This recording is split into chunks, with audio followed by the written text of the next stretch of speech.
Hey guys, this is Focus Space's training video on framing. So today we are framing up our walls. We're going to come take a look at our prints here to start things off. We already have cut our first wall out. Wes has gotten our studs cut for us and our top and bottom plates. So yeah, we're going to go through the prints, we'll go through the process and show you guys how it's done each time. So to start off, obviously we have 3 different wall panels here on the prints. We're just focusing on the first one here, which is our LH side, which is the left-hand side of the building. So basically, you got all your layout measurements here at the bottom. You also have your diagonal measurement here to check for square. This number is not always exact, so that one's kind of a ballpark of where you should be, but we always check those every time either way. So we'll come over here. We've got our layout started, but this is kind of the first step of getting your boards in position. So you've got your top and bottom plate. I like to just put them both together and mark them at the same time. It's saving you time than marking them separately.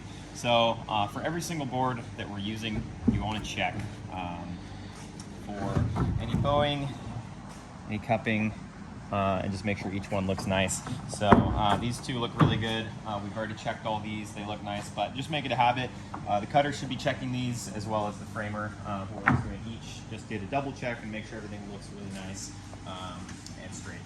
So here is our top and bottom. We're gonna go ahead and grab our prints. Just I like to lay them out next to me as we're going along. Makes it easier. Have those numbers right in front of you.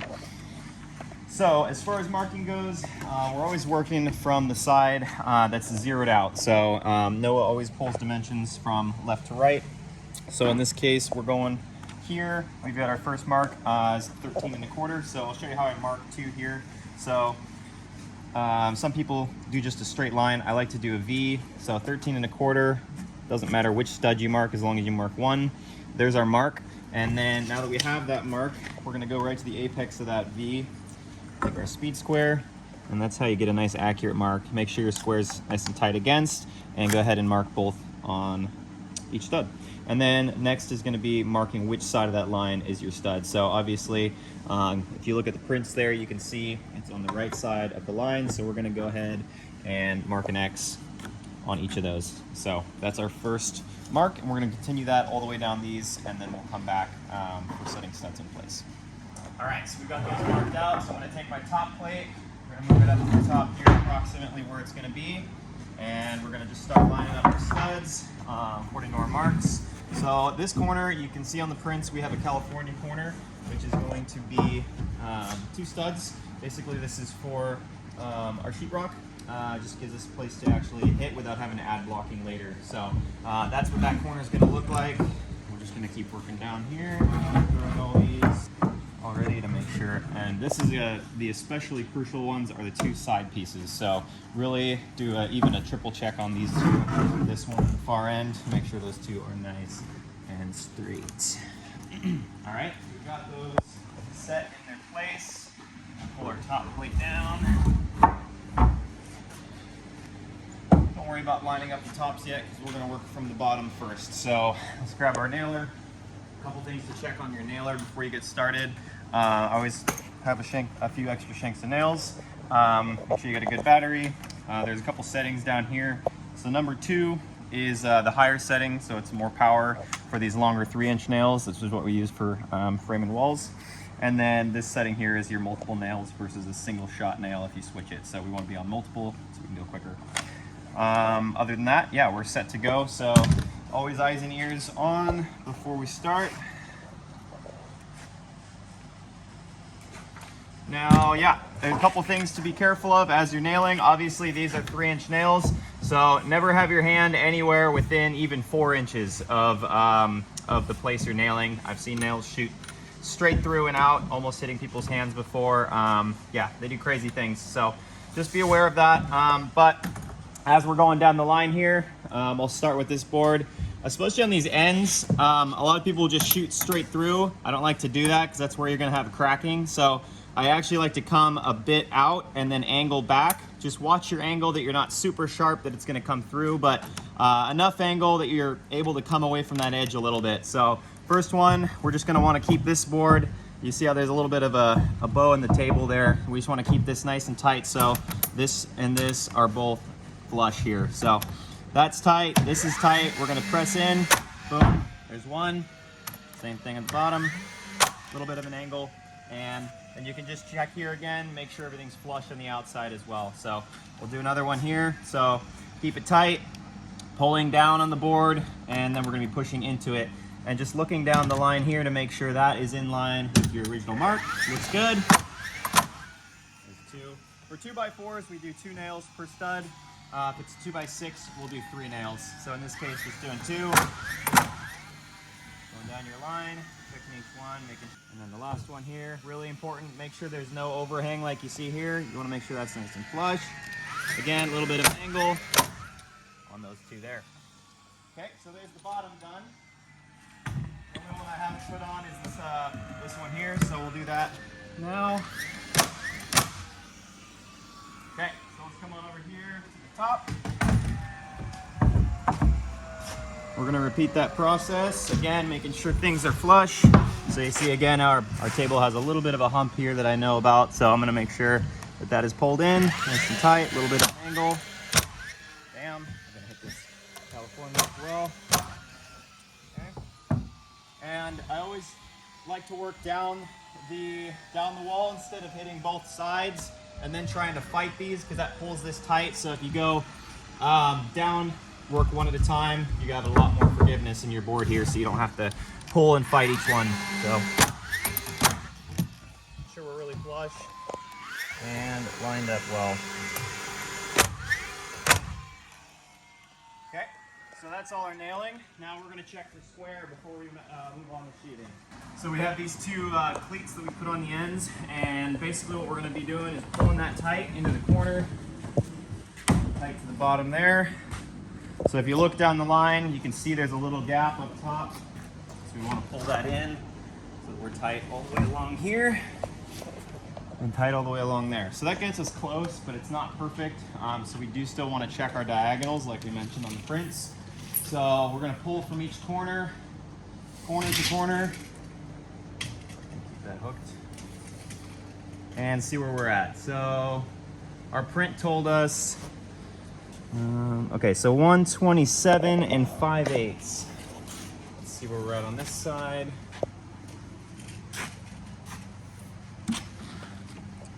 (127 and 7/8). So this is our long side right now. So what we need to do is basically shorten this, and by pushing this top plate that way, that's going to shorten this length and lengthen the other diagonal. So we want them obviously to come out the same. So what I'm going to do, I'll have Wesley hold that side. I'm just going to tap this over just slightly.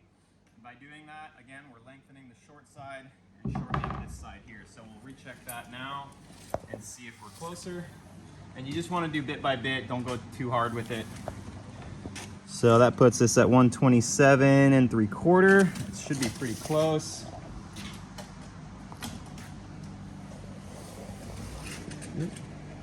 Our edge over there has a little piece that's nicked off. Yeah, if you could hold that, Gary, that'd be awesome. And then if we did this right, yeah, we're a little long here now, so we actually need to come back just a hair from where we were. So I'll pull that back in just a little bit and recheck it. There we go. 127 3/4. All right, so we've got our panel here squared up. Now we are going to add our sheathing to it. Just be really careful when you're putting your sheathing on. This is our zip sheathing, so this has our insulation attached as well. Be careful to remember which panel is which and which side is which. So, for example, we've got our California corner here, and this needs to be on the inside of the wall. So obviously our sheathing is going to be on the opposite. But just keep that in mind as you're building walls, that you're on the right direction, that sheathing's going on. So sometimes you're gonna have to flip your piece over that you've been working on and then put your sheathing on. So in this case, we're ready to go. Also be careful not to bump your piece or your framing here once you have it squared. So we're gonna be really gentle as we set this down onto it. So.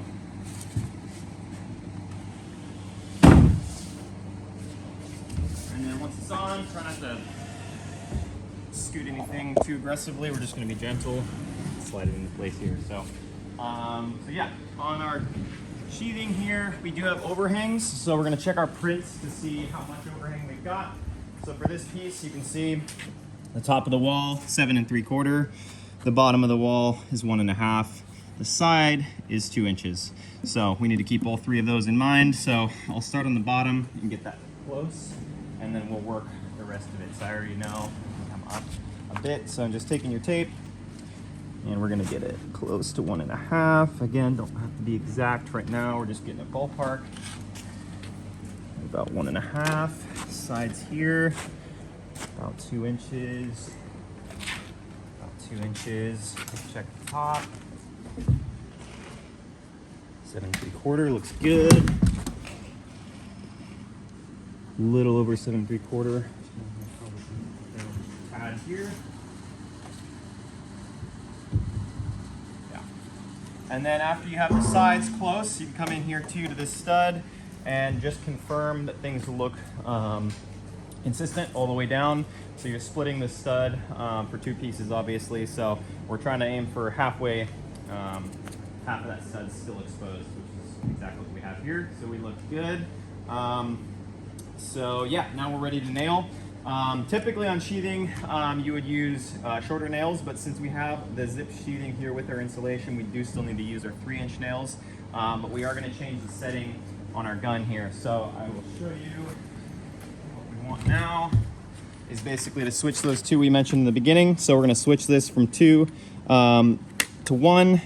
And then this, we're going to dial back just a little bit, but we'll kind of adjust it as we go. So basically this is your depth. If you spin to the left, you're going to be shooting your nail a little less deep. If you spin to the right, it's deeper. So we want to back it off a little bit because we don't want it shooting straight through this. We still want the nail head to just basically be about a 1/16 inch below the surface. Even less than that is fine.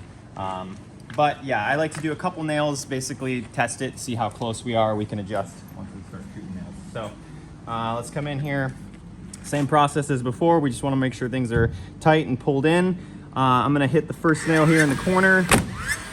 So that actually looks pretty good as far as our nail setting. It's a little high, so I'll take this just a tad bit deeper so we get a little deeper than that. So we got our corner there. Let's do our corner here. And this is a point where it is nice to snap a line so that you're not overshooting and pulling more nails out. So we'll take our chalk line, find the edge of where our stud is there. We're just going to run it on. Same over here. Find where our stud sits. Snap that line there. Now we know, nice and easy line to follow down the way here.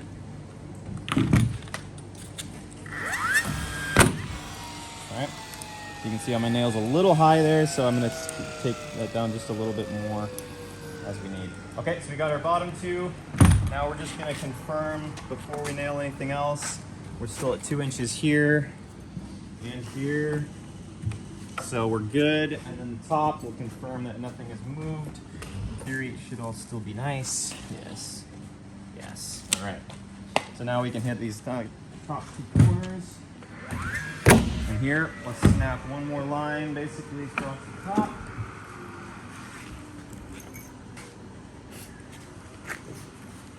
Right in the center of our stud.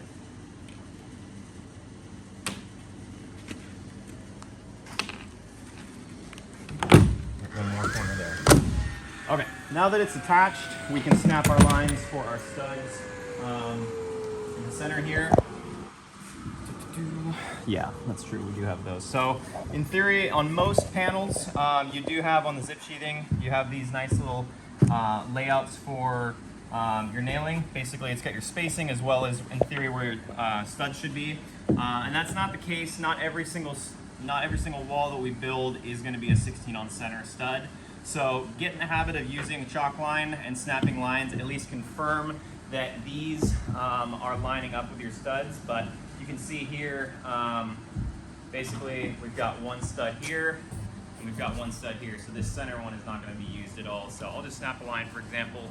I'll have to show you guys. So on some panels too, it's going to be different, and you're not going to want to just assume that these are in the right place every time. So always double check. Not necessary on this panel, but for example, we're going to show you anyways how that would go. So we got our lines there. Obviously that outer edge and this edge are very clear of where they're at, so we don't need to snap anything else.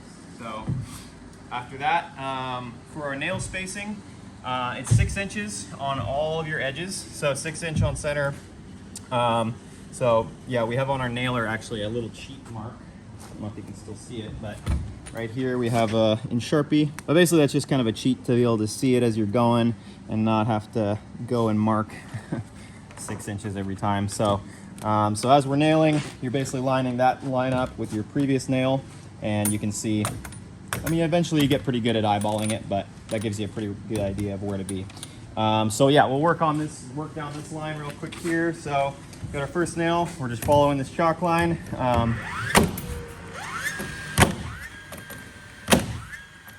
Keeping your spacing, and you want to make sure, keeping a nice straight angle on this.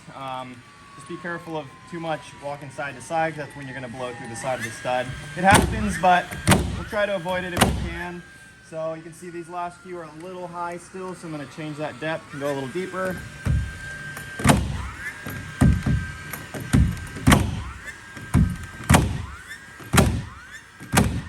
There we go.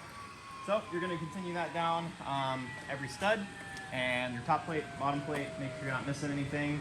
And then once we're done, we always like to flip that panel over and just check the other side to make sure we don't have any nails that missed a stud. And if you did, pull them out, redo that.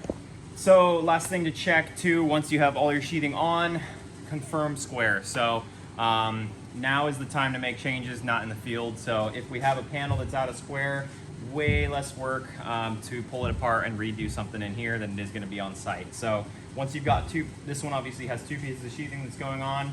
We'll pull that that diagonal one more time just to confirm nothing moved and everything is squared up. So that's the last step, and then this panel is ready to go.